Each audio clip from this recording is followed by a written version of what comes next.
عزیزانی NRT سڵاوتان لەبێت بەڕێزان ئەمڕۆ کۆمیسیۆنی هەڵبژاردنەکانی عێراق ئەنجامی هەڵبژاردننی ئەنجومەنی پارێزگاکانی هەرێمی کوردستانی ڕاگەیاند لەگەڵەوەی لایەنەکان بەتایبەت لە پارێزگای سلێمانی هەر چوار لایەنی پارتی و گۆڕان و کۆمەڵ و یەکگرتو و گلەیان هەبوو لە ئەنجامەکان وەکو دیاریشت تاوەکو ئێستا یەکێتی ڕازیە بەو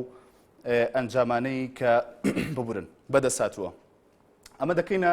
تەوەری ئەم شەوی دیوی دووەمی هەواڵ بە میوانداری عادل نووری بەرپرسی پەیوەندیەکانی یەکگرتووی ئیسلامی کوردستان هەروەها لەتیف نیروێی وتەبێژی ئەنجومەنی ناوەندی یەکێتی نیشتیمانی کوردستان هەردوولاتان زۆر بەخێر بن. کاک عادل سەرەتا لە تۆ پرسم ڕای ئێوە لەسەر نەتیجەی هەڵبژاردنەکان. سوپاس و دەرفەتە سڵاو لە جەنابەت لە چاوی بینەرانی تەلەڤیزیۆن سەبەرجەکەتان بەست وەکو ڕاستکردنێک بەرپرسی پەیوەندی عێراقیەکانی یەکگرتووی ئیسلامی کوردستان. بەڵێ ببورە. ئەلبەتە ئەمڕۆ ڕۆژی حەقە کاکلەتیف شایی بگێڕێ و ئێمەش بۆ خۆمان ناڕازی و نیگەرانین و بێتاقەتینەوە بەلو ئەنجامە. باشە. جەنابتان ئاگادارن ئەو کەش و هەوایی کە عەد و فەرزی پیاتی پەڕی من ئەڵێم مانگی بانگەشی هەڵبژاردن زۆر باش بوو. یعنی تەبیعی بازێ شتەرە بێ بەڵام زۆر باش بوو لە کەشوهەوایەکی باشە بەڵام زۆر بەداخەوە ئەو کەش و هەوایی کە عەد و فەرزی تیا کرا لە بنکەکانە بەگشتی و بەتایبەتی لە سلێمانی و بەتایبەتر لە هوانە زۆر جێگە نیگەرانی بوو و چەند ڕۆژە ئێمە هاوارمانە کاکە هەر چوار لایەنەکە یا عالەم یا ناسەوە سەد سندوق دیار نییە نەتیجەکانی ئەنجامەکانی بەشکویەکیە لێرە مەگەر بانگەوازێ بکەن تا ئێسش ئەنجامیێنە سندوقە دیار نییە. تەسلیمی ئەو چوارلایەن نەکراوە بە مەرجی ئێمە هاوارمان کردووە بانگەوازمان کردووە یاداشتمان نووسیوە یاداشتمان تەسلیمی کۆمیسیۆن کردووە لێرە ینی معقول نییە ئەوە ئەمڕۆ ئەم بەیانە بینیمان کۆمیسیۆن بە فەرمی ئەنجامەکانی ڕاگەیان تا ئێستا ئەنجامی ئەو سندوقانە نادیارە هەر نەمەزەنچی بەسەر هاتەنێکیان لەم دوای بازیکەم کۆمیسیۆن چی وەڵامانەوە هیچ وەڵامێک نییە جا ئەمە ئەوە ئەگەێنێ تۆ بەتەوەن زمانی ژمارەکان غەڵەت قبوڵ ناکە وەختێ تۆ لە کەشوهەوایەکی نائەمنیە کەشوهەوایەکی ناتەبیعیە نائاساییە تەمەمژاویە شتێک هەمومان چاوەڕێ ئەوەمان کرد ئەمڕۆ شتێک ڕووبە ینی هەموو جەماوەری کوردستان بەتەوەت ئەو چوار لایەنە پێشبینی ئەوەمان کرد شتێکی زۆر نائاسایی زۆر ناتەبیعی ڕوئەدا ڕوویدا بالفعل ڕوویدا یەکگرتوو تەبەنەوە نیگەرانە ئەوە کۆمەڵی ئیسلامیە ئەوە پارت دیموکراتە ئەوە لێرە تەبیعی بزوتنەوەی گۆڕانە و هەروەها لە دووەکیش هەموو هەتا کەناڵە فەرمیەکانی پارتی دیموکراتی کوردستان و ناوەندەکانی عەد و فەرز و هەموو شتێ لە ئینەکە تایتڵەکانە دەرئەچوو و لە سەبتایتڵەکانە دەرئەچوو یەکگرتووی ئیسلامی کوردستان لە پارێزگای دووە خاوەنی چوار کورسیە بۆ ئەنجومەنی پارێزگا ئەمڕۆ سێ کورسیمان بۆ دەرچوو بەس باشە ینی یەک شت ئێوە بڕواتان بە تایتڵی ئەو تیڤیانە هەیەەوەی کە تۆ باسیەکە یان بە کۆمیسیۆن نەنە باس ینی بۆچی ئەو وەکو نمونەیەوە پێش بگاتە ئەمە لە بنکەکانەوە هەر لە بنکەکانەوە شوێن ئەم دەنگانە کەوتە ملیۆنەرمان هەبوو لە بنکەکان هەر لە بنکەکانەوە لە ڕۆژی هەڵبژاردن و دەنگدانەوە ئێمە فەرمان بووە ئەم فۆرمانە وردە نقل کراون هەر لە 800کان و 900کان و 100کان هەتا ڕۆشتۆتە بەغاو هەمووی هەر چوار کورسی بووە ئێستا لە کاتی ئەو ئەخوێنرێتەوە سێ کورسیە جێگەی نیگەرانیە تەبیعی چونە زمانی ژمارەکان ئەوەی لای ئێمە لەگەڵ ئەوەی کە ئەعلان کراوە فەرقیە خاڵێکی تر لە بینی فۆرمی 1994 ئەوەی کە لێرێ لەگەڵەوەی کە لە بەغایە جیاوازی هەیە کاکە ئەمە بە قودری قادر سندوقەکەیە عەد کراوە فەرز کراوە لای تەواوینەکان بە سیدی دراوەتە بە خۆمان لێرە کەچیە لە بەغا لە مەتار دەستکاری کرا لە ئاسمان بوو لە تەیارا بوو لە ئەوێ دەستکاری کرا خۆمە ئەمە هەر ئەم فۆرمەیە ناکرێ مەسەرەن ئەمە ژمارە ناکری ئەم ژمارە لای من جۆرێک بەلای تۆ جۆرێک بێت چونکە ئەمە ئامەیەکە کراوە بە چاودێری کامێرە بە چاودێری بەرپرسەکان بە چاودێری نوێنەرەکان ینی ئەوەی کە ئەمڕۆ ڕوویدا بەجددی لەوە گەڕێەوە کورسێکی کەم کرد کورسێکی زیاد هەرێمی کوردستان ئەخات جارێکی تر ئەخاتە لیستی ڕەشەوە و بەداخەوەی خات دەژێت پرسیاوە ئێمە تاکەی دوای 29 ساڵ ناتوانین هەڵبژاردنێکی شەفاف کە کورسێک لە بەری منوتوە هەمووی هەرداخلێ ناو خۆمانە زۆر کێشەگری بەڵام سمعی ئێمە ناشرینەکە من دەگەڕێمەوە بۆلات کاک لەتیف کاگادروتی ئەوان بێتاقەتن و ئێوە شای جەڕن دەمەوێت ڕای تۆ بزانم لەسەر ئەنجامی هەڵبژاردننی ئەنجومەنی پارێزگاکان دیسانەوە لە قەوزدا وەکو شایی جەڕێک بوو وەسفەی کاک عادل کرد بەڵێ هیوادارم کاک عادلیش ینی دڵی خۆش بێ و ئەم پرۆسەیەکی دیموکراسیانە بوو بێگومان پروسەیەکی دیموکراسیانە بۆ وڵاتێک کە تا ئەزمونێکی تازەمان هەیە لە شێوازی هەم حکومڕانی هەم پروسەی دیموکراسی هەم هەڵبژاردن هەم ئەو کێبڕکێ زۆرەی کە لە سەرتاسەری هەرێمی کوردستان هەبوو هەم ئەو گەرموگوڕێک کە میدیای کوردی و هەندێک جار تاڕادەیەک میدیا هاندار بوو بۆ ئەوەی ڕێڕەوی بانگەشە ئاقارێک بگرێتە بەر کە لە ڕێڕەوی تەندروستی خۆی لا بدەم. من وەڵامی کاک عادل نادەمەوە سەبارەت ئەوەی سلێمانی لەبەرەوەی دووسێ ڕۆژە میدیا هەمووی سەرقاڵی ئەوەیە و دوێنێ شەو لە کەناڵی ئێوە دوو بەڕێز یەکێک نوێنەری یەکێتی بۆ ئەوەی تریش نوێنەری بزوتنەوەی گۆڕان بوو بە بەڵگە بە تێر و تەسەلی باسی ئەو مەسەلەیان کرد ئەوەی کە من وەکو بینەرێک بەس ئەمڕۆ نەتیجەکە بەڵێ من ئەوەی من باسی ئەوەی ئەوەی کەم ئەو باسی شێوازی ئەوەی بنکەکان و جیاکردنەوە دەنگەکان ئەوەی وەکو بینەرێک وەکو کادرێکێکێتیش من بەدیم کرد دوێنێ شەو لەم کەناڵە زیاتر دەنگی یەکێتی فەوتا بوو و زیاتر نەک زیاتر بەڵگەکان هەمووی لای نوێنەری یەکێتی بوون نوێنەری بزوتنەوەی گۆڕان هیچ بەڵگەیەکی وای پێ نەبوو ببوورەوەکوڕاتان لەسەر دەرئەنجامەکانی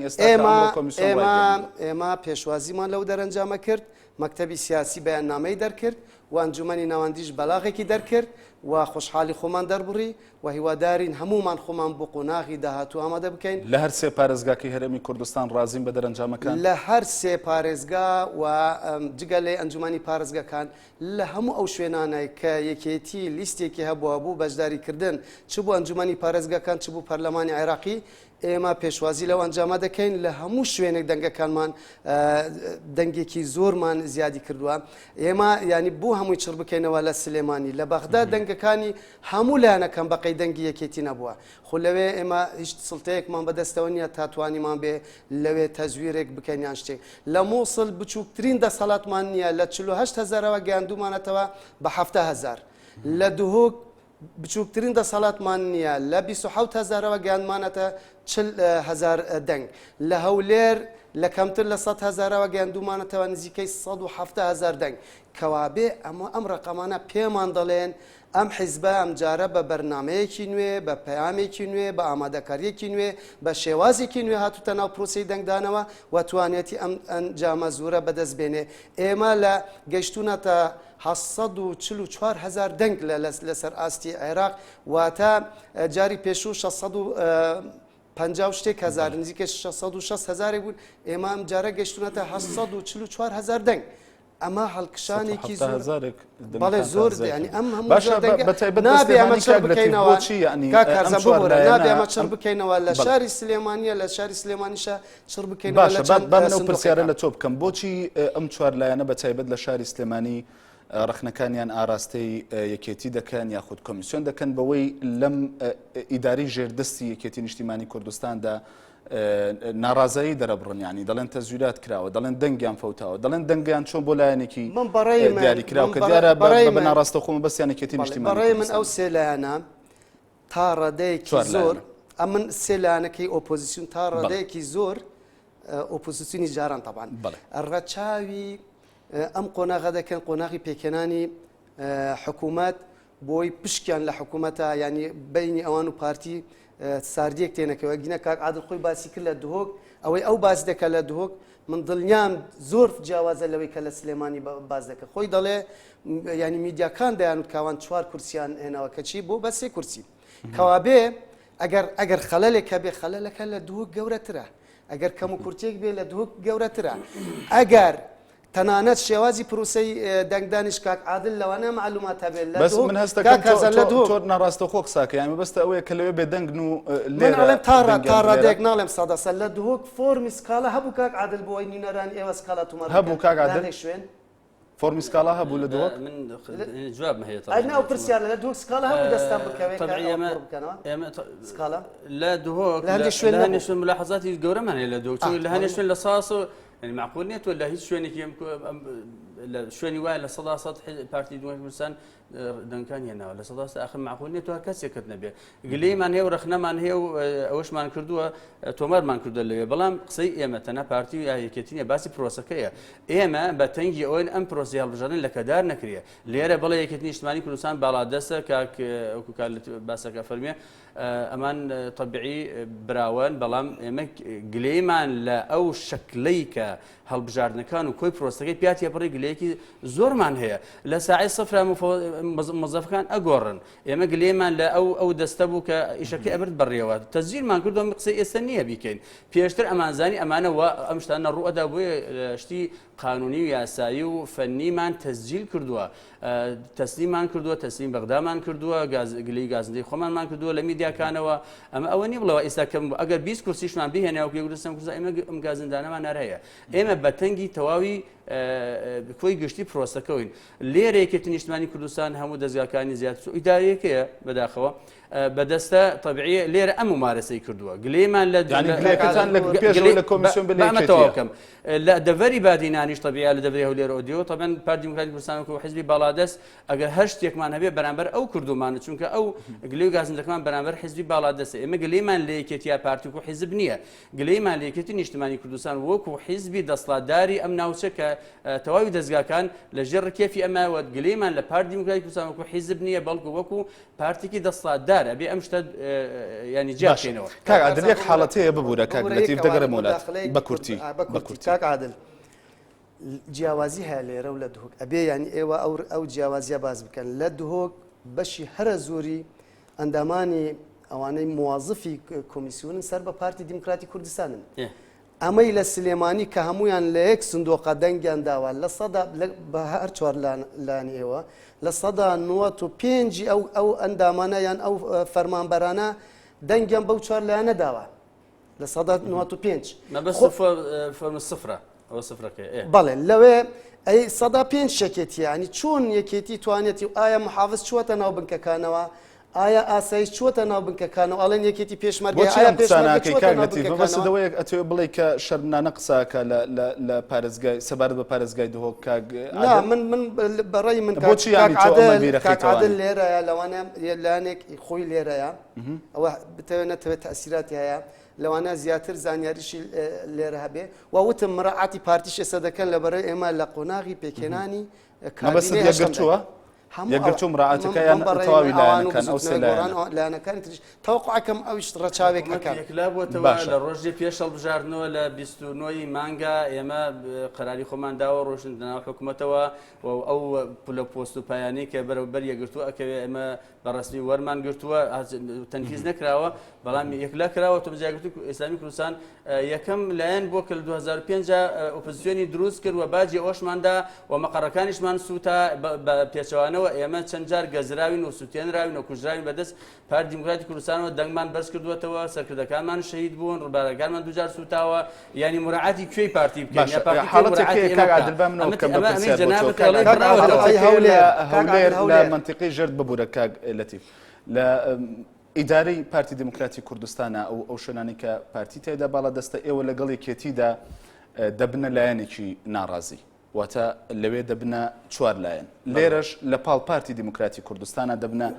چوار لایەن لە سوڵتە هێنێک لە حیزب باشە ئەمە وای نەکردووە کە تەخیر بن لە دەستکەوتنی نەتیجە لەو گلەیان و گلەی و گازندانی کاتانە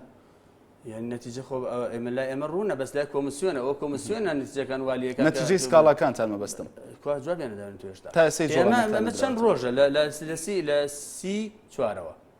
ئێمە لەو ڕۆژانی کە دواتر بە چەند ڕۆژێک کە زانیمان گلەی هەیە لە ئەو بەتابەت بنکەی هوانە لێرە 100 سندوق نادیارە ینی نازانین بەڕووکێ ڕۆژتەوە 100 سندوقە بەڕسمی سکاڵامان داوەتە کۆمیسیۆن تا ئێستش کۆمیسیۆن بەڕسمی کە ئەمڕۆ ئیعلان کراوە وەڵامی فەرمی ڕسمی ئەمە ئەم چوار لایەنێ نەداوەتەوە ئەمە تۆ ینی مەفروضیەت کە تۆ هەر عەریزەی ئەدەی بە لایەنێک وەڵامەکەت داتەوە باشە وەکو ئیزافێ بۆ قسەکانی کاک لەتیف لە تۆڕی کۆمەڵایەتی فەیسبوک کەرێم جعفەر دەڵێت باشە بۆچی دیارە ئەو ناوی گۆڕان و لایەنی دیکەشی هێناوە ئەنجا لە زمنایە گرتو دەڵێ بۆچی تەنیا دەڵێن کە یەکێتی ساختەی کردووە بۆ لە بەرامبەر پارتیە ئەم قسانە ناکەن کۆمنتی ئەو وەڵامی بەرەوە ئازانی چۆن ئێمە ئەکادمی علمی بین من ناڵێم یەکێتیان پارتی باسی دەسەڵاتەکەین و ئەگەر شتێکمان لە بەردەستانە بێ ناکرێمە ئیتیامیش لیانەکەین ئەلبەت لێرە ئێمە گلێمان لە شکلی پرۆسەکەی وەکو عەرزم کردی وەختی 100 سندوق دیار نییە ئەمە من چی بڵێم ینی بڵێم بدەم بە پشتی من ئاشۆ بیلای بۆ بکەم یعنی کاکەمە سندوقە دیار نیە کاک ئەم سندوقە چی بەسەر هات کوا نەتیجەکەی کوا ئەنجامەکانی کوا دەنگەکانی بۆ پیشانم نادەی باشە ئەم گازندەی ئێوە لە چێە لە کۆمسیۆن سکاڵا ئەەکەین لەو بەڵام ئێوە ناوی یەکێتیە هێنن ینی لە بەیاننامە و ڕاگەیەندراوەکان تا زیاتر گلەکەتان ئاڕاستی یەکێتیەکە دەسەڵاتی سلێمانیکی بەدەستکەوەیە من پرسیام کاک عادل ئەو بنکانە موازفی تایە موازفی کۆمیسیۆن وەکو وتمان لە 1995 سەر بەو چارلایەنن جگە لەوە لەو بنکانە چاودێری سیاسی قوارە سیاسەکانی لەیە ئێوە کە چاودێرەکانتان 4 جار بەقەی یەکێتی نیشتیمانی کوردستانن لەوێشە ینی بەڕێی من ئەم پرۆسە گەورەیە مۆزەفەکانی ئێمە چاودێرەکانی ئێمە سندوق دیارنی ئەمە قسەی ناووانە کاک عادل دوێنێ شەو لەم کەناڵە بە بەڵگە دوێنێ بەفەرمی جەناب بەفەرمی بڵێن کاکە وانە بڵێن کاکە ئەم سکاڵایی کە ئەم چوار لایەنە کۆمیسیۆن وەڵامیداوە کاک عادل کۆمیسیۆن وەڵامیداوە بەڵگەنی ئەو مۆزەفانەی کە سەر بە ئێوەن با بڵێن لە ناو کۆمیسیۆنە ئەوان بازدەوە دەکەن باشە وەزیفەی ئەوان چیە ینی چۆن ئاگادارنین ئەوان چۆن نازانن چی لاتەوە سەد سعادی شو یانزە شو هەرمێکرێت دەرەخوا حافیس و تاو بچن و ماڵ بخەون کاک عادل ئەوە زۆرێکە لە پرۆسەی دیموکراتی ئەوە زوڵمێکە لە نەعەدالەتی کە زوڵمێکە لە پرۆسەی دیموکراتی دەکەن لەم کاگرەتی ببوورە کێیان کاتە دەرەوە ئەڵێ لە سەعات 12 کێ پارێزگاری لەم بنکە و لەم ئینانەکە لەم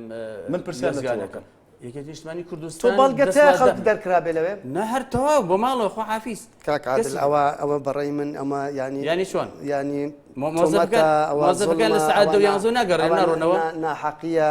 ئەوە تا بەیانی خەڵک لەناو هۆڵەکان دابووە ئەم من بۆ بەش نهاتم چونکە نامن لەوێ چاودێر بووم وابزەم نە جەنەب کەوابێ قسەی ئەو باشە بەڵام هەردوولاتان ئەندامی حیزبێک ئاگاداری نەتایجەکانن بمبورن ینی حزوری ئێوە لەو ڕۆوەیە بەڵام کاگ عادل بە بینەوە سەرتەوەری بەرنامەکە ئەگەر یەک ئیجازەم دەلێرێ قسەکەم پێشەوە لەمە تێپەڕی زۆر بە کورتی زۆر بە کورتی طبیعی من فریان نەکەوتم بچم مەکتەبی سیاسی و بەتابەت نەوەندی هەڵبژاردن ئەو فۆرمانە بە داتا بیان من پێم خۆش نیستە باسی ژمارە بکەین چونکە داتاکان لەسەر فۆرمەکان هەیە بەڵێندامێکی ژووری هەڵبژاردنیشتان باسی لەوە کردوەکان ساختەکاریان دەستکەوت تۆ بڵاو ئێستا لەم کاتێ من و جەنابتان ئەم بەرنامە ئەەکەین هەر ئەو لایەنانە لە مەکۆی بزوتنەوەی گۆڕان دانیشتن ئەکەن وەتەوای ئەو فۆرمانەی لایەنە داتاوشتەکان و دواتر حتمما بەلاغێکی لێ دەرئەچێت بزوتنەوەی گۆڕان یەکگرتووی ئیسلامی کوردستان کۆمەڵی ئیسلامی تاکید نەبوو پارتی دیموکراتی کوردستان تیاتیانی چونکە من طبعا حتمما ئێمە زۆر تەفسیل لەسەر ئەوە نەدەین چونکە ئێستا بەلاغێک دەرەچێت لە دوایی و حتمما میدیاکان باسی ئەەکەن بە تەفسیل ئەوانە ینی هەموو شتەکان بە داتایە بە قسەیە بە ڕەقەمە بە سکاڵایە و موقفی نیایی هەر چوار لایەنە کە لێرە بەتاوێت پارتی شەرگلەی هەر لێرە وەکو چۆن یەکێتیش لەوێ طبیعی ئەوە باسی ئەوەکە ئیتر ئەوە دوای ڕازی ئەبن بە دەرەنجامەکان ڕازی نابن ئەوە مەسەلەیەکی سیاسی و طبعا شتێکی ترە بەڵام وەکو نیگەرانی حتمما نیگەرانیکە هەیە و تەسجیل کراوە و ئەمە قسەی ئەو چاودێرانەوە باستان لەوە کرد کە ئێوە ڕازی نین بەم نەتایجانە ڕازی نەبوون نیگەران بوون فەرقی هەیە نەما کەس کامیانن یەک نیگەرانین چونکە ڕازی نەبوون ئەزانانی ڕازینەوە بە دەرەنجامەکە ئێستا جەماعەت لەکوێن لە کۆبوونان وەکو عەرز دەکەم وەختی لەو کۆبوونە دەرئەچن بەلاغ و بەیانێک دەرەچن قیادەکان بەڵام گۆڕان بەتەنیا بۆ خۆی بۆ نمونەی ئەعلانی کرد کە ئەوان نەتایجەکان ڕەدەکەنەوە یەکگرتووی ئیسلامی کوردستان دەڵێت چی دەڵێ دوای ئەم کۆبوونەوە دوای دەرەنجامەکان بزان ئەمانە چەنی ینی هەڵوێستیەوە پێوەستە بۆ دوولایەنەوە تا ئێستا نەخێر تا ئێستا کاکە نابێ مستان لەسەر پێی لەسەر بکەین قسەی لەسەر بکەین ئەمە موقفێکی سیاسی گەورەی ئێمە ئەگەر ڕەدی بکەینەوە ینی مشارک نابین ینی دەرەنجامی گەورەتر لەسەر دروستە بێ ینی ئینسیحاب ئەکەین ینی قسەی خەڵکی تر دێتە بزانین ئەمانە بای ئەوە ئەبن و ئەمجار ئەو داتانی کە لە لای ئێمەیە وەلای بزوتنەوەی گۆڕانە وەلای کۆمەڵی ئیسلامی وەختە لەیەکیان ئەدەین ئەمە ئەوەنە گەورەیە طبعا ئێمە نیگەرانیمان هەیە و گلێی و گازندەشمان هەیە بەڵام ناڕازی بوون تەسلیم نەبوون بەوە و اعتراف پێ نەکردن ئەمە مۆزوعێکی زۆر گەورەیە ئەبێ ئێمە زۆر وریانەمە مەڵ لەگەڵم شتا بکەن چونکە ئێمە وەفدی دانوستان کارمان هەیە بەرەو بەغا ئەچین خۆشبەختانە برات یەکێک لەو ئەندامانەیە باشەکەواتە توانی سەرەداوێکم پێ بڵێ لە هەڵوێستی یەکگرتووی ئیسلامی کوردستان ئێوە بەنیازی چین لەسەر نەتایجەکان یان چاوەڕێ و کۆبوونەوەکەن بەڕوونی هیچ وەڵامێکتان نییە؟ من ساعت و کۆبوونەکەتەوە نەبووە طبعا دەرەنجامی ئەو کۆبوونە دێتەوە قیادەی سیاسی کوردستانی کوردستان ئەو عادل نوریە بڕیارەدا ئەوە نیم قیادەی کوردستانی کوردستانە لە باشە دەرەنجامی کەواتە با من ئەمەم دەست بکەوێ یەکگرتو خۆی بە تەنیا قرار نادا لەگەڵ گۆڕان و کۆمەڵ دەوێ و بڕیارە بدە؟ بەتەکید ئێمە ئەبێ هەماهەنگیەکمان هەبێ ئەمە هەماهەنگی بەڵام قراری سەر بە خۆتان نابێت وەکو یەکگرتووی قیادەی کوردستانی کوردستان ناچێت ژێر فشار و باشە بەست هەر وەڵامیەوە نەیەم ینی بۆ نمونە بزوتنەوەی گۆڕان ئەمڕۆ بە فەرمی لە کەناڵی ڕاگەیاندنی خۆیانەوە بە بەیاننامە باسییان لەوە کرد کە ئەوان ئەنجامەکان ڕەت دەکەنەوەنێ ئەنجامی هەڵبژاردننی ئەنجومەنی پارێزگاکان ڕەت دەکەنەوە یەکگرتووی ئیسلامی کوردستان لەم بارەوە دەڵێت تا ئێستا ئێمە نیگەرانین تا ئێستا ئێمە گلەی و گازندەمان هەیە بەڵام ئەوەی ئێمە ڕەدی ئەەکەینەوە ئەوە ئەکەوێتە دوای کۆبنەوە. بەڵێ کاک لەتیف یەکێتی نیشتیمانی کوردستان بە بەراورد بە هەڵبژاردننی پارلەمانی کوردستان دەنگەکانی نزیک لە 170,000 زیای کردووە بۆ هەندێک لە چاودێرانی سیاسی وا باز دەکەن کە دەڵێن ئەم زیادکردنێکی نائاساییە. بەڵێ حەقیانەوە بڵێن لەبەر ئەوە دەیانگوت یەکێتی نەما و بیرکردنەوە و خەیاڵدان و تاڕادێک بەرنامە ڕێژیش بە ئەوە بوو کە شتێک نامێنێ بە ناو یەکێتی نیشتیمانی کوردستانە پەرش و بڵاو ببێتەوە و دابەش ببێ بە سەر چەندلانێکی سیاسیدا. بۆیە و ئێستاش کە هەندێک جار من هەندێکی بە بیانوش ئەبینم کاڵێن ئەمە تەزویرە و فێڵ کراوە و بەم دەرەنجامە ڕازینین لەبەر ئەوەی وا جەماوەری خۆیان تێگەیاند بووە هەوڵیان دەدا هەموو جەماوەری کوردستانیش تێبگەێنن کە یەکێتی ئەم جارە دەپوکێتەوە بەڵام کە دەرەنجامەکە پێچەوانە دەرچوو ئەبێ شتێک بڵێن بووە هیچ نەبێ قەنات بە بەشێک لە جەماوەری خۆی بێنن کە ئەم هەڵبژاردنە بە شێوازێکی دیموکراتیانە و تەندروست بڕێوە نەچووە. ئەم هەڵبژاردنەی کە ئەم جارە یەکێتی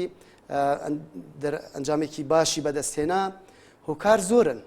یەکێک دەگەڕێتەوە بوو یەکەم جارە یەکێتی نیشتیمانی کوردستان سەرکرداتی یەکێتی نیشتیمانی کوردستان پەیامێکی پتەوی پەیامێکی یەکگرتووی هەبێ پەیامێک بێ فرەپەیامی تیادا نەبێ و دژە لێدوانی تیادا نەبێ و تاڕادەیەکیش ئەرکی گەیان بەتایبەت لە غیابی جەلال تاڵەبانیدا بە تایبەتیش ئەرکی گەیاندنی ئەو پەیامە لەلایەن حەڵقەیەکی وەسەط بوو کەوانیش کادرانی وەسەتی یەکێتی نیشتیمانی کوردستان بوون لەگەڵ کاندیدەکانی یەکێتی ئەم پەیامە تەنها لە شەشەی کەناڵەکانەوە نەبوو پەیامێکی ڕاشکاوانە بوو پەیامێک بۆ ئەمجارە سیاست و هەڵوێستی یەکێتی بەرامبەر بە پرسە جیاجەکان زۆر ڕاشکاوانە بوو و لە هەمان کاتیشە پەیامێک بوو بە ماڵ بە ماڵ دەیانگەاندە ماڵ بە ماڵی خەڵکی کوردستان. دوام یەکێتی هەندێک هەڵوێستی نیشتیمانی نواند ئەوەش بوو بە هاندەرێکە ئەو خەڵکەی کە هەڵگری پەیامێکی نیشتیمانین ئەوان زیاتر دەنگ بە یەکێتی نیشتیمانی کوردستان بدەن چ بەرامبەر بە ڕۆژئاوا چ بەرامبەر بە لێدانی خەندەق لە نێوان ڕۆژئاوا و هەرێمی کوردستان چ بەرامبەر بە لێدانی خەندەق لە نێوان هەولێر و کەرکوو چ بەرامبەر ڕێکەوتنامەی ئەو لایەنانە و فەرامۆشکردنی یەکێتی و لە هەمان کاتیش یەکێتی دەیگوت سەنگی ئێمە 18 کورسی نییە ئەم هەڵبژاردنە سەلمان کە بەڵێ سەنگی یەکێتی 18 کورسی ئەوەی کە باسم کرد لە زاری هەندێک لە چاودێرانەوە کە دەوترێت ئەم زیادکردنە نائاساییە ئەمە بۆ خۆی بەشێکی وەڵامی ئەو کۆمنتە بوو کە خەڵکانی ئاگادار لە بارودۆخەکە باسی دەکەن بەڵام بۆ نمونە لایەنەکانی ئۆپۆزیسیۆنی جاران یەکگرتو کۆمەڵ گۆڕان تەنانەت پارتیش و هەندێک لە خەڵکانی دیکە باز لەوە دەکەن کە یەکێتی نیشتیمانی کوردستان لەم هەڵبژاردنەدا هەستاوە بە تەزویرکردن و تەنانەت ئەگەر وای نابنەمەکو تۆمەتێک با بڵێن دەوترێت کە وڵاتانی ئیقلیمی هاوکاری یەکێتی نیشتیمانی کوردستانیان کردو بۆ زیادکردنی دەنگەکانی یاخود بۆ ڕێگە خۆشکردن کاراسانی بۆ ساختەکاری دەمەوێت وەڵامێکی ڕوون بدەیتەوە بەو قسانی کە ئاراستەی یەکێتی نیشتیمانی کوردستان دەکرێت. ئەگەر باسی وڵاتان بێ ئەو هەر کام وڵات بێ هەروەڕە ڕاشکەوانەتر هەندێک ئەڵێن ئێران بێ بەڵێ بە لە دهۆک لە منتەقەی شێلاتزی و منتەقەی ئامێدی و منتەقەی زاخۆ عسکەری تورکای لەیە دەبابەی تورکای لەیە ئیران بە چ شێوازێک دەتوانێت وا بکە کە یەکێتی لە دهۆک تەزویر بتوانێت تەزویر بکە و بەزم قسەم بەڕێرە بۆی بۆ نمونانی کە لە ناوچێکی دیکە دەتوانێت پارتی وەکو هێزێکە لەوێ حکومڕانە هێزێکی ئەمنی هێزێکی سەربازی هێزێکی ئیداری هێزێکی سیاسی هێزێکی جەماوەری و هێزێک ئەنوای جۆرەها دەوراتیان بینیوە بوو شێوازی هەڵبژاردن ئایەکێتی دەتوانێت لە دهۆک تەزویر بکە تا نزیکەی 45 دەنگەکانی لەوێ زیاد بکرێ لە مۆسڵ چه هێزێکی ئیقلیمی دێت یارمەتیەکێتی دەدا کە لەوێ مدیر ناحیەیەک مدیری مەسول بەشێکمانە لە دایرەیەکی حکومی تایەکێتی بتوانێت لە مۆسڵ تەزویر بکە لە بەغدا بە تایبەتی ئێستا کە هەڤاڵ مام جەلال لە چارەسەر لە دەرەوەی وڵات چ دەسەڵاتێکمان لە بەغایە دەنگی ئێمە زیاتر بێت لە هەموو لایەنەکانی دیکە لە مەخمور کە لە تەنیشت هەولێرە قەزایە کە دەنگی ئێمە کە زوری نەمان هێناوە چ لایەنێکی ئیقلیمی توانیەتی لە ئەوە باشکە کازن ئێمە لە دەربەندی خان لە دەربەندی خان دەنگمان زۆر کەمە بۆ ئەو وڵاتە ئیقلیمیە یارمەتی ئێمەنەدا لە دەربەندی خان دەنگمان زیاد بێت زۆری نەبێنی لەوێ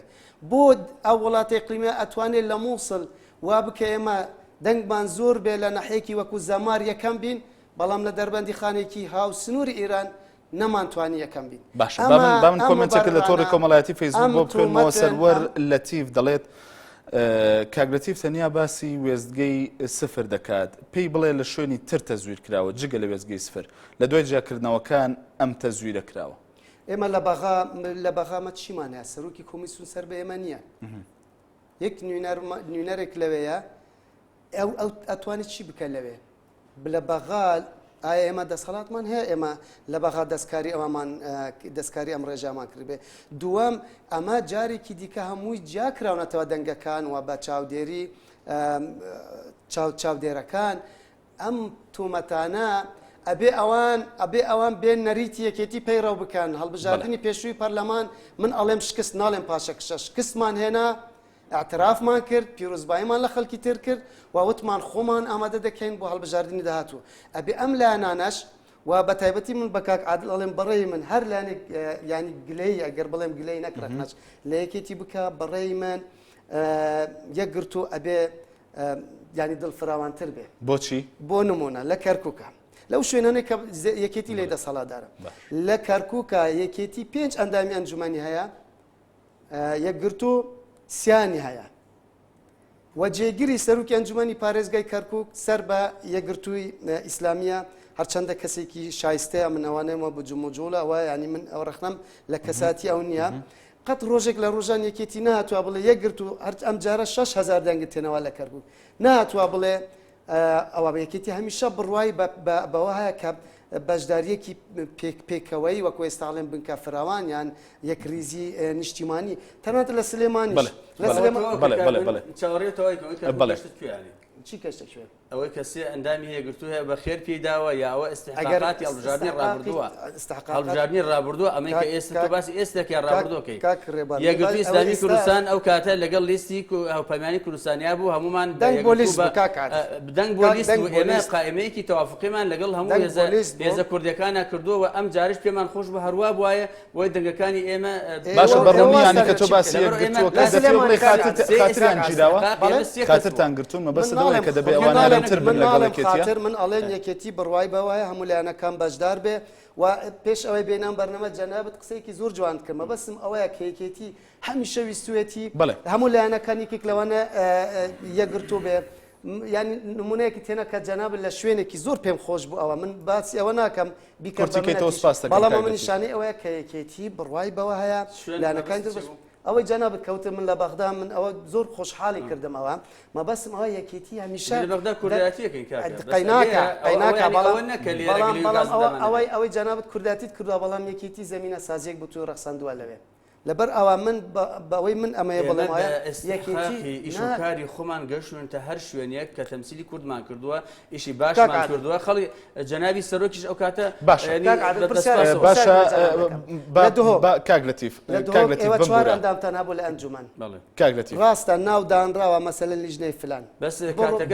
بمبورە کاگرەتیف کاتم زۆر یای تێ کاگرەتیف لە زمنا با وەڵامت باتەوە باشە جەنابەت ئەفەرمی لەبەر ئەوەی پارتی دیموکراتی کوردستان لە دوو جار بارگەکان یەکگروستانی کوردستانی سوتاندووە ئەندای مەکتەبی سیاسی شەهید کردووە خەڵکی ترشی شەهید کرد ئێمە لێرە کە شەهیدمان نەکردوون کە بارگە مەنەسوان ئێوە بێن دەست ئێمە ماسین کە سوپاسمان بکەن بەس خەریکە زۆر لە تەوەرەکەمان دوورەکەوینەوە هاوڕێیان کاگرەتی ببوورە کاک عادل من بێمەوە سەر تەوەرەکەی بەو پرسیارەی کە ئێوە وەکو یەکگرتووی ئیسلامی کوردستان لەگەڵەوەی دڵی تاوەکو ئێستا هەڵوێستی خۆمان بە شێوەیەکی فەرمی ڕانەگەیاندوو تەنیا ئەوەندی دڵی نیگەرانن چۆن مامەڵە لەگەڵ ئەو کورسیانە دەکەن کە بەدەستانی ناوە لە ئەنجومەنی پارێزگاکان لە هەر سێ پارێزگاکە بۆ بەشداریکردنتان لە بەڕێوەبردننی پارێزگاکانی هەرێمی کوردستانە ئەو ئەکەوێتە سەر ئەو هەڵوێست موقیفێکی ئێمە ڕائگەین ئایا بەم نیگەرانی و گازندە ئێمە تەواو ئەڵین کاکە ئەوە سەفحەیەک بۆ ڕۆشت و هیواداری لە داهاتوە دووبارە نەبێتەوە و بەشدار ئەبین و تەسلیمی ئەو دەرئەنجامە ئەبین یان ناڕازی بوونەکەمان ئەگاتە ئاستی مقاتعە و ئاستی ڕەتکردنەوەی کولی پرۆسەکە ئەوە ئەو کاتە چۆن مامەڵاکەین ئەو موقیفە بەڵام من پێش ئەمە یەک کۆمەڵی خاڵم هەیە ئەمانە دیومە ئەڵبەت لە خۆمە قسە ناکەم کاک لەتیف دەستیان خۆش بێ عەرەب قسەیەکی ئەڵێ ئەلیەجیب نەقەش عەوافی ئەوەنەی کە یەکێتی نیشتمانی یا پارتی دیموکراتی یا یەکگرتو یا کۆمەڵیان گۆڕن هەر کەسێکی تر بە شێوەیەکی شەفافانە ڕێکوپێک منافەسەیەکی شەریفانە لعبەی معرەکەی انتخابی چونتە ناویوە سەوتەکانی بەرزەکاتەوە دەستی خۆش بێ باشی کردو هەر کەسێک بێ بەڵام ئەومان لێ بیر نەچێت کە کۆمەڵێ شتمان لە هەر لە ڕۆژی هەڵبژاردنە دەستکەوت یەکێ لەوانە دووبارە دەنگدانەوە یەکێ لەوانە هێزە تایبەتەکان یەکێ لەوانە کە هەڕەشە کرا لە دەنگە تایبەتەکان بە تایبەت هێزە ئەمنیەکان کە بێت تەسویر بکرێت کە بێ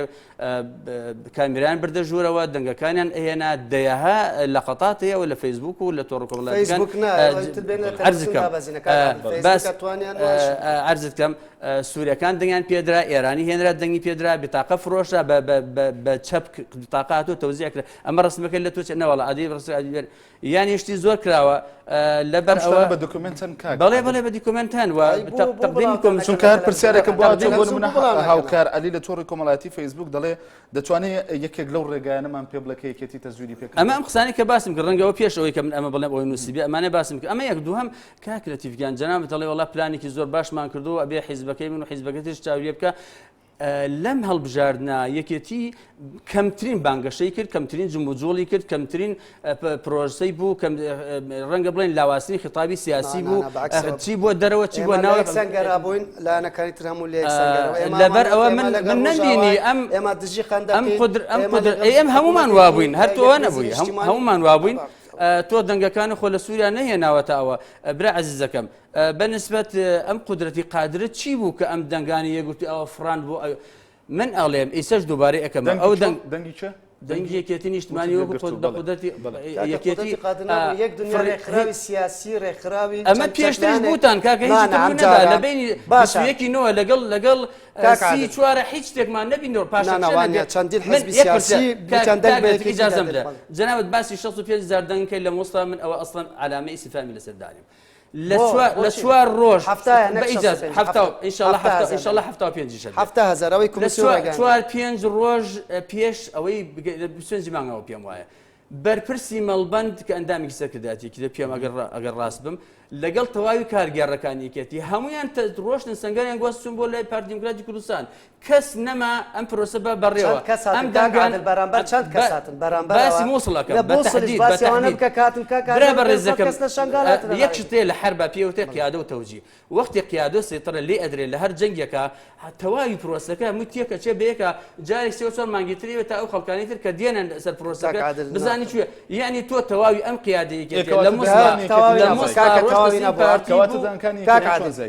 من پرسیارەکەم من ئەوڵامە دەدەما کا کارزان من ئەڵێم قیادت بە کاملی سنگەیادە بە کاملی نەبووە بە کاملی نەبووە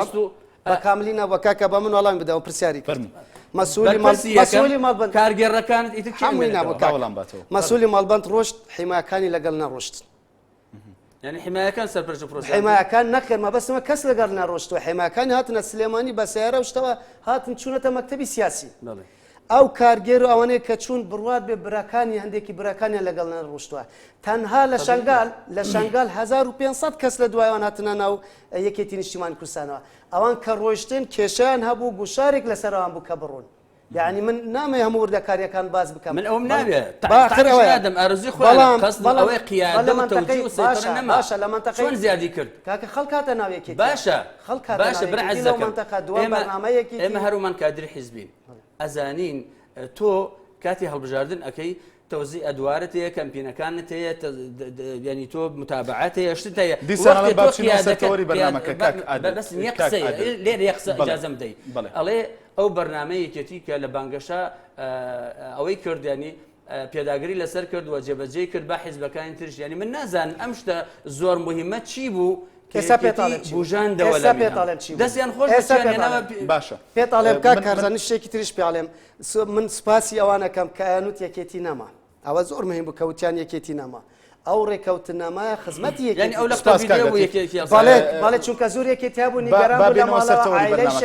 ئەو پرسیارە دەکەم لە ئەگەری قبولکردنی نەتیجەکانە بەتایبەت لە شاری سلێمانی یەکگرتووی ئیسلامی کوردستان لە چ لایەنێکەوە نزیک دەبێت لە بزوتنەوەی گۆڕان یانێکێتی نیشتیمانی کوردستان بە دڵنیایی یەکگرتووی ئیسلامی کوردستان ستافی دانوستانی هەیە لەگەڵ تەماوی لایەنەکانە ئەو لایەنەی بزوتنی گۆڕان بێت تەمەنی ئێستا خۆت دەزانی حەسر بە لەبێنی بزوتنی گۆڕان لەگەڵ یەکێتی نیشتیمانی کوردستانە کە ئەوان یەکەم و دووهەمی ئەوەن هەر ئێمە یەکگرتووی ئیسلامی کوردستان بەڵێنمان بە جەماوەرداوە لە کاتی بانگەشی هەڵبژاردنا هەر یەک لەم لایەنانە زۆرترین داخوازیەکانی جەماوەری کوردستان و بەتایبەت دەڤەری سلێمان چون باسی سلێمانی یەکەین لێرە لەو لاش دهۆک و ئەمجار هەولێر جێبەجێ بکە یەکگرتووی ئیسلامی کوردستان لەگەڵ یەکێتی نیشتیمانی کوردستان لە ڕێکەوتندا بۆ پێشوەختە من هیچ لەوم کەندامی کاری یەکگرتووی ئیسلامی کوردستان ئەو نەبیست و ئەگەر جەنابەت باسی بکە ئەوە چییە بە دڵنیایی یەکگرتووی ئیسلامی کوردستان لە جەماوەڕ نزیکەوە لە ناخی جەماوەڕ نزیکە و سازش لەگەڵ لەسەر داخوازەکان جەمال بۆ هیچ لایەنێک ناکە ئەگەر جارێکی ترش مەقڕ و بارەکەکانمان سوتا من جاری سوپاس کاگادل کاکی لەتیف یەکێتی نیشتیمانی کوردستان ئەو کورسیانی کە بەدەستی هێناوە لە هەر سێ پارێزگاکە هەرێمی کوردستاندا چۆن مامەڵەی پێوە دەکات بۆ دانوستاندن بۆ پێکەنانی حکوومەتی ناوخۆی پارێزگاکان یەکێتی نیشتیمانی کوردستان 19 کورسی بەدەستهێناوە کوتایەکیش تا ڕادەیەک دوستی یەکێتیە بنە 20 کورسی ئەبێتە هێزی دوام لە هەرێمی کوردستان یەکێتی وەک چونکە داوای حکوومەتی یەکریزی نیشتیمانی و حکوومەتی بنکە فراوانی کردووە بە هەمان شێوە ئەمە مەبەستیی بوو حکوومەتە مەحەلیەکانیش بەڵام بەڕێی من ئەمەڕێی منی شخصیە ناکرێ ئێمە تەنها ئەمە قسە لە سلێمانی بکەین ئەبێ کاڵێن حکوومەتێکی کە حکوومەتە مەحەلیەکان ئەبێ هەمویان حکوومەتی بنکە فراوان بن و بەڕێی من هەمووی پێکەوە بەسراوەتەوە یەکێتی داوی هەمویان بەشدار بێ هەر لایەنێک بە پێی استحقاق و بە پێی سەنگ و دەوری خۆی و تا هەمووی پێکەوەش بەشدار بێ دەتانەوێت لە هەولێر و دهۆکی شەر بەشدار بن ئەبێ بێ ناکرێ بڵێ لە سلێمانی حکوومەتێکی بنکە فراوان بەڵام حکوومەتێکی محلی بکە فران بەڵام لە هەولێر یەک لایەن بێ کە لەوێش ئەو لایەنێک لەوێش لە 150 نێنە دووەم بە تایبەتی هەولێر کارزان ناکرێ حکوومەتی هەرێم حکوومەتێکی بنکە فراوان بێ بەڵام حکوومەتە محلیەکە حکوومەتێکی تاکلایەن بێ ئەو کاتە یعنی ناهاوسەنگی دروستە بێ و حکوومەتی هەرێم ناتوانێت ئەو ئەرکی لە سەرشانی خۆتی وەکو پێویست جێبەجێ بکات. زۆر سپاس بۆ لەتیف نەروەیی و تەبێژی ئەنجومەنی ناوەندی یەکێتی نیشتیمانی کوردستان هەروەها عادل نووری بەرپرسی پەیوەندیە عێراقیەکانی یەکگرتووی ئیسلامی کوردستان سوپاسانەکەم کە ئەم شەو میوانی دیوی دووەمی هەوا بوون. ئازیزانی نارتی زۆر سپاس بۆ ئێوەش کە تاوەکو ئێستا بینەری بەرنامەکە بوون کاتێکی خۆش.